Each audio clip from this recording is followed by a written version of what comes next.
अस्सलाम वालेकुम। मैं इब्तिसाम आपसे मुखातिब हूँ आज यूक्रेन रशिया की कॉन्फ्लिक्ट को लेके।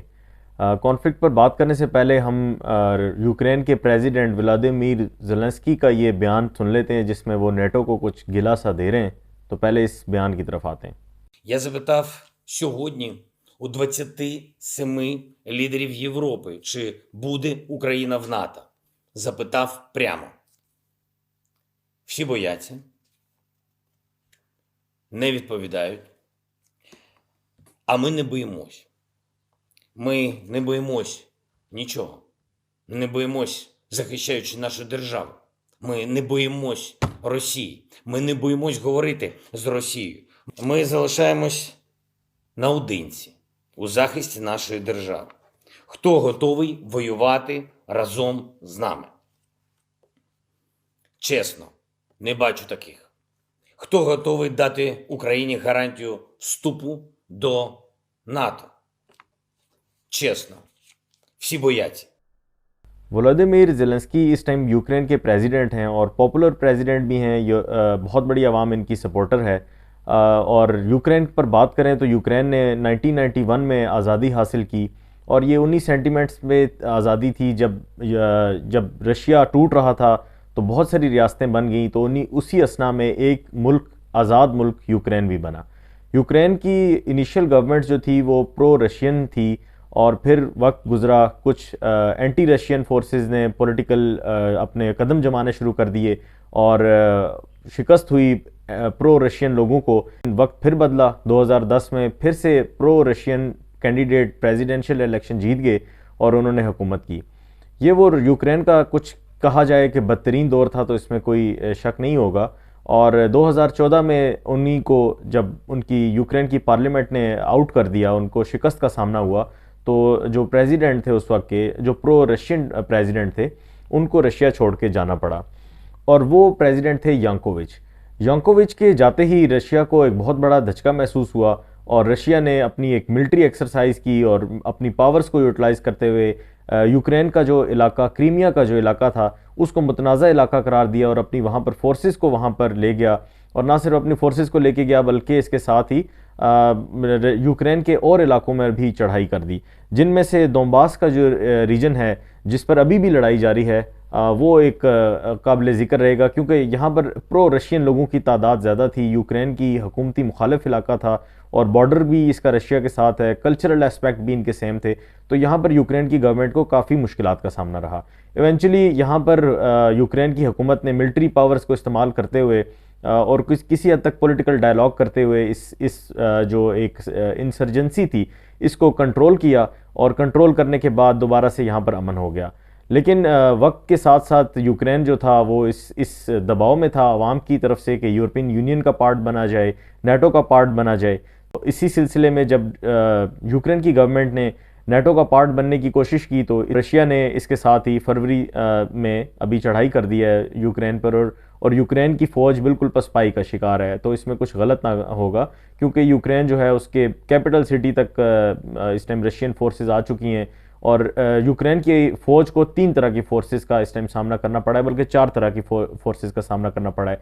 एक वो बेलारूस की फोर्सेस का सामना कर रहे हैं इस टाइम, दूसरी साइड पे प्योरली रशियन आर्मी का सामना करना पड़ रहा है।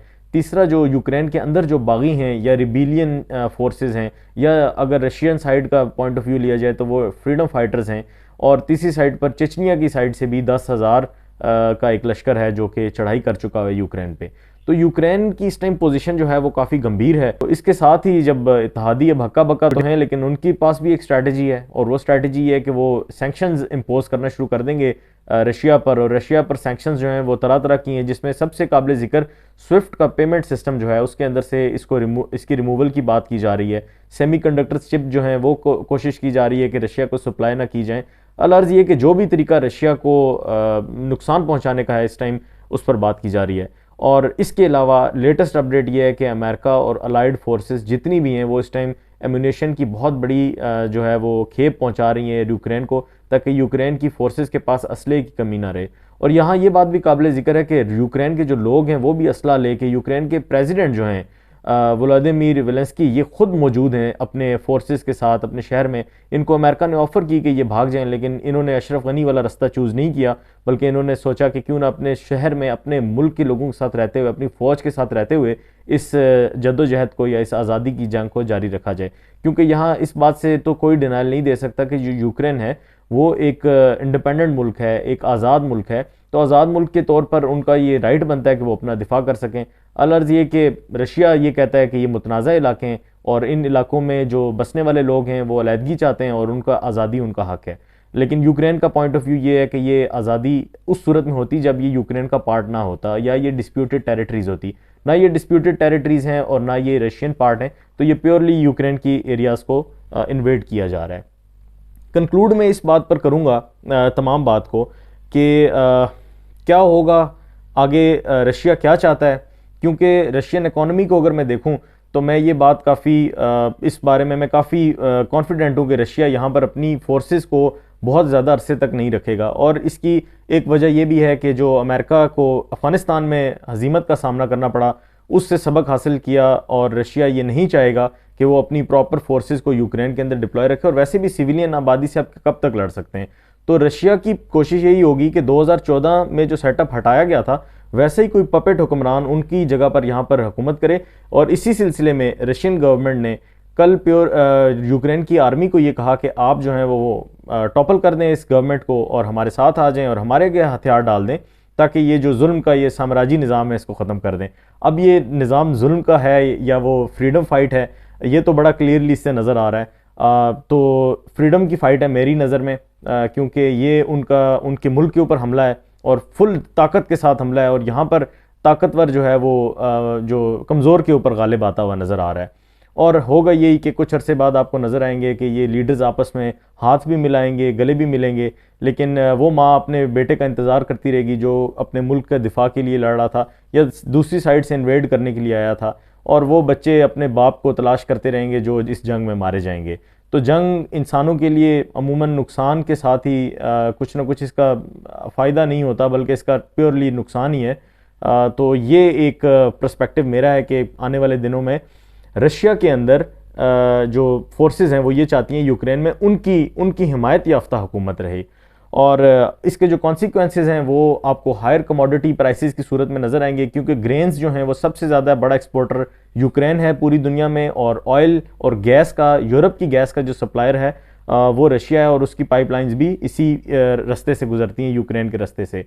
तो ये पूरा का पूरा ओवरव्यू था जो कि शॉर्ट सी स्टोरी मैंने आपको बताई कि ये कॉन्फ्लिक्ट है क्या, किस तरीके से नेटो की फोर्सेस जो हैं वो पसपाई का शिकार हैं, यूक्रेन की आर्मी किस तरह पसपाई का शिकार है और किस तरीके से अमेरिका और उसके इत्तेहादी हक्का बक्का रह गए। मैं एक्सपेक्ट कर रहा हूँ कि ये वीडियो यकीनन आपके लिए इन्फॉर्मेटिव रही होगी।